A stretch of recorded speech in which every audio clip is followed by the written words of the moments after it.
Hello বন্ধুরা, কেমন আছো? আশা করি খুব ভালো আছো। আমি তোমাদের বাণী চক্রবর্তী বোস, বাণীজ মেকওভার থেকে আজকে নতুন একটা ব্লগ নিয়ে এলাম। আজ 12ই জুন। দিনটি সমস্ত বাঙালি জামাই মেয়েদের জন্য খুবই স্পেশাল, কারণ আজকে জামাই ষষ্ঠী। সকাল সকাল আমি মায়ের সাথে ছাদে চলে গেলাম। আজকে শাশুড়ি মাও পুজো করবেন, বাড়িতে ননদরা আসবে, আর আমরাও আজকে বাবার বাড়ি যাব।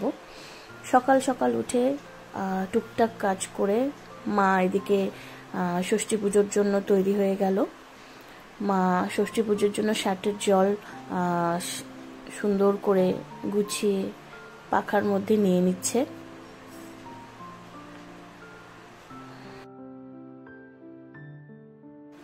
সবাই অনেক রকমভাবেই ষষ্ঠী পুজো করে, ষাটের জল নেয়। তোমরা কিভাবে তোমাদের ষষ্ঠী পুজোটা করো অবশ্যই আমাকে কমেন্ট বক্সে জানাবে।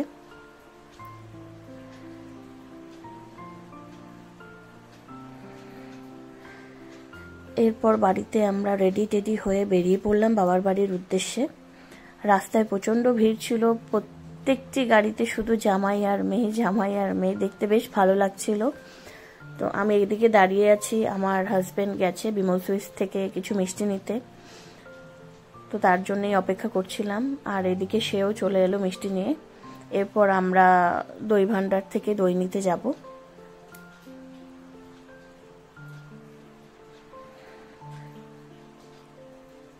আজকে গরমটাও প্রচুর পড়েছিল। এরপর আমরা দই ভান্ডারে গিয়ে দই নিয়ে নিলাম। এখানে দই খুবই ভালো পাওয়া যায়।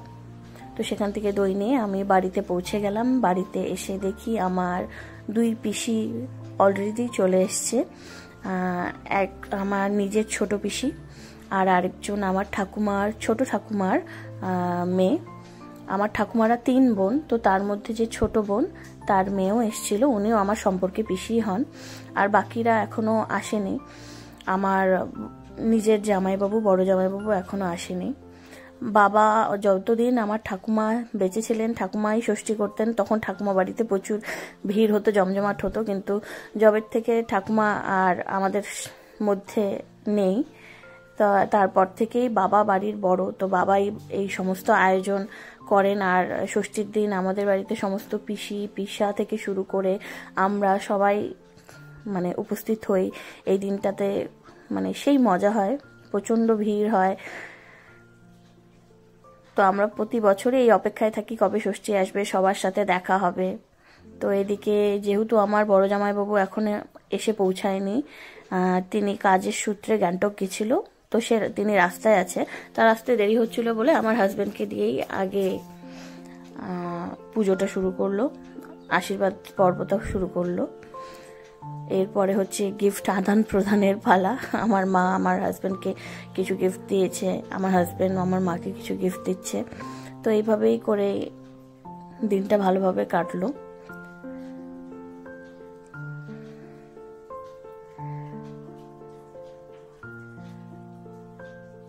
আমার পিস্তত বোনরাও তখনও এসে পৌঁছায়নি।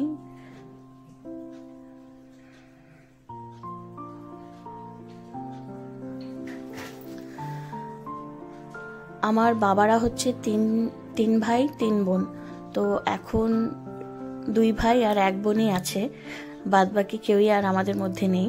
তো আমার মেজো পিসি যখন বেঁচে ছিল তখন মেজো পিসি মেজো পিসা এরাও আসতো। তো এই দিনটাতে তাদেরকেও খুব মিস করি।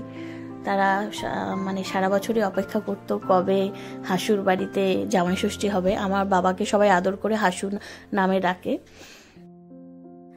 এখন তারা আমাদের মাঝে নেই, কিন্তু তাও তাদের খুব মিস করি। এরপর আমার বড় জামাইবাবু আর দিদিকে আশীর্বাদ দিয়ে দিচ্ছে। আমরা 2 বোন আর 2 জামাই। এরপর হচ্ছে সবাই খেতে বসলো। প্রথমে জামাইদেরকে নিয়ে খেতে বসলো।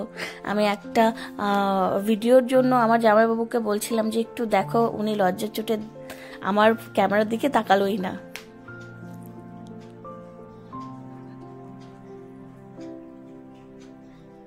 এরপরে আমার ছোট পিসা চলে এলো। উনি অনেক দেরি করে এসেছিল, যার জন্য ওনার আশীর্বাদ পর্বটাও দেরি করে করা হচ্ছে। উনি আমাদের ফ্যামিলির ছোট্ট জামাই। আমার বাবাদের ছোট জামাই আর আমার ছোট পিসা।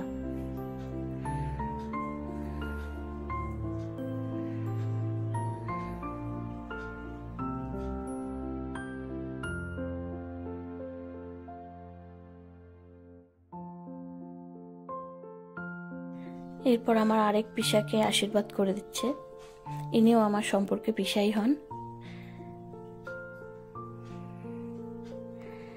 এরপর আমার পিস্তত বড় বোনটা চলে এসছে, ছোট বোনটা আসতে পারেনি কারণ তার ক্লাস চলছিল, অনলাইন ক্লাস, যার জন্য সে আর সেই দিন আসতে পারেনি। তো আমার কাকাতো বোন আর আমার পিস্তত বোন এসেছিল বড়টা। এরপর আমার পিসিকেও আশীর্বাদ দিয়ে দিল।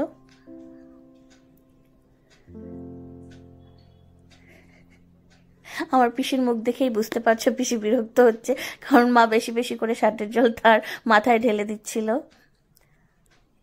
এরপর সবাই মিলে খেতে বসলো। এটা হচ্ছে আমার কাকাতো বোন, ইনি আমার বাবা আর আমার পিসা, আর আমিও খেতে বসে গেলাম। সবার আগেই খেতে বসে গেছি। প্রেগনেন্ট হওয়ার এটাই একটা ফায়দা, এই টাইমে আমাদেরকে প্রচণ্ড তোলো তোলো করে রাখে, যার জন্য আমাকে সবার আগে খেতে বসিয়ে দিয়েছিল। তো এইভাবেই আনন্দ আমেজে আমাদের দিনটা কাটলো। তোমাদের আমার ব্লগটা কেমন লাগলো অবশ্যই জানাবে। আবার নতুন একটা ব্লগ নিয়ে আসবো, ততদিনের জন্য টাটা।